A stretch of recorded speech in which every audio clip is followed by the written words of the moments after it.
person in the world of credit and identity is basically non-existent.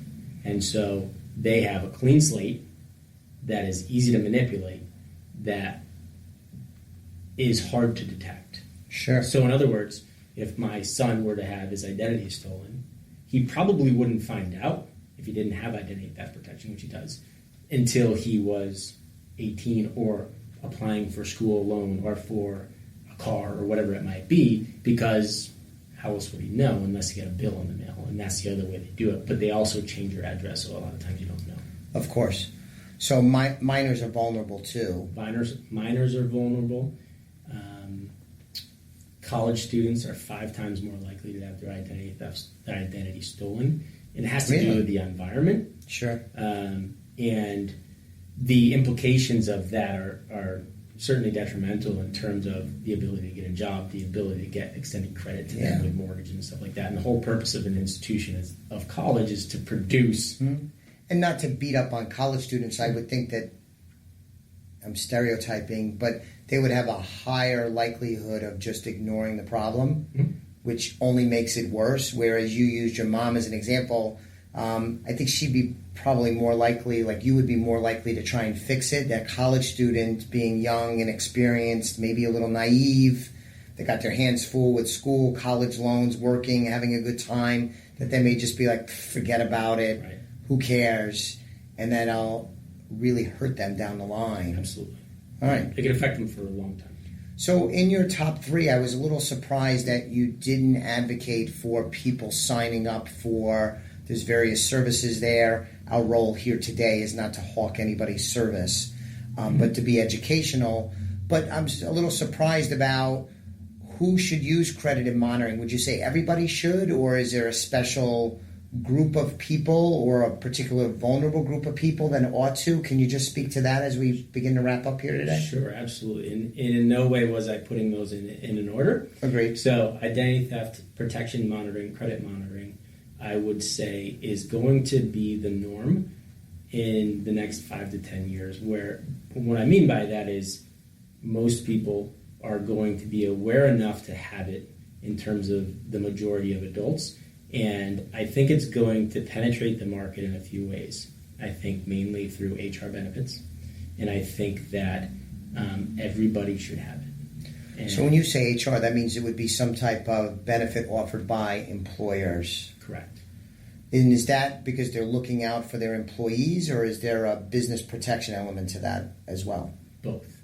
So in protecting your employees, so in the world of benefits, it's an extremely low cost, especially if you do it as a group, right? So taking your $15 product, it's more like a $6 product for a year. Mm-hmm. So and that's general statements. I'm not giving you an actual pricing, but it's just an idea. And so you're adding a benefit to your employees, which helps with morale, and when most times people are taking away benefits in this day and age now. So, but it also will help with what we were talking about before, with the absenteeism, with presenteeism, and there is certainly a return on investment when you look at the cost analysis of paying for the identity theft on behalf of your employees, and then the return based on what it would cost you if that percentage were out of work or doing identity theft remediation at work. Okay. And having a monitoring program greatly diminishes that. I see. And one of the main points, which we didn't talk about yet, is with monitoring programs, identity theft monitoring programs and credit monitoring programs with providers, is you want to choose one that has full service restoration, or what they might call remediation. And all that means is they're going to take care of the issue for you, essentially. They're going to do full service wallet restoration, where they'll replace all your credit cards, they'll do everything for you, and they'll do it through a limited power of attorney. So you sign over your limited power of attorney, and all the reports that I made to the FTC or whatever it might be, they'll do for you on your behalf, exclusive of like getting a new license, because you have to go to the DMV. And they'll do that all for you. Now, if you look at the credit monitoring and the identity theft protection that EQUIFAX is offering, the number one thing that I would suggest is that the most important piece they don't have. They don't have the piece that does the full service remediation. They don't have the restoration. They do not have that on the product. Which, that going they're back to getting. your 300 plus hours that it takes people to fix, that's Big really, deal. really important. Yeah. And probably the reason they don't have it is because it's expensive to run that. Yes. That's a big overhead piece. So you mentioned that you believe over the next handful of years this will become much more popular, meaning that many, many more adults are going to have it, whether they get it personally or through their employer. Do you have any sense on how much penetration there is? Like what percentage of Americans over 18 have some sort of protection, whether it's the type you advocate for or a lighter version, but do you have any sense of the numbers? I don't know the exact numbers of how many people actually have identity theft protection. I know that there's people see the need. It's Yes. sort of like life insurance, right? They see the need, they think they should have it, but the number that actually have it is much less. And so the closest numbers that we have to something like that would be that about 25% of HR departments are looking at it, and about there's less that have it. Okay. But they don't. There's no aggregator of those numbers. But it's a relatively small percentage. It's not half Absolutely. the Americans, right? No, It's probably not even below a close. quarter, Yes. right? Yep. I would guess. But that's very likely to go up. Makes complete sense to me. So thank you so much for joining us today. It was a Thank great you. discussion, Absolutely. timely subject. I think the listeners will get an awful lot out of this. So thank you, Brian.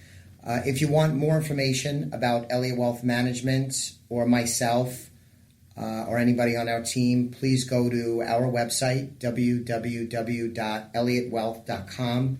That's 2 L's, 2 T's.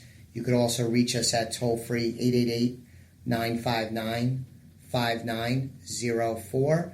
Thank you, everyone, for joining me on today's Simply Financial podcast. The views expressed are not necessarily the opinion of SagePoint Financial Incorporated and should not be construed directly or indirectly as an offer to buy or sell any securities mentioned herein. Investing is subject to risks, including loss of principal invested. Past performance is not a guarantee of future results. No strategy can assure a profit nor protect against a loss. Please note that individual situations can vary. Therefore, the information should be relied upon when coordinated with individual professional advice. The information being provided is strictly as a courtesy. When you link to any of the websites provided here, you are leaving this website. We make no representation as to the completeness or accuracy of information provided at those websites, nor is the company liable for any direct or indirect technical or system issues or any consequences arising out of your access to or your use of third-party technologies. Websites, information, and programs made available through this website. When you access one of those websites, you assume total responsibility and risk for your use of the website you are linking to. Securities and advisory services are offered through SagePoint Financial Incorporated, member FINRA, SIPC. Insurance services offered through Elliott Wealth Management, LLC are not affiliated with SagePoint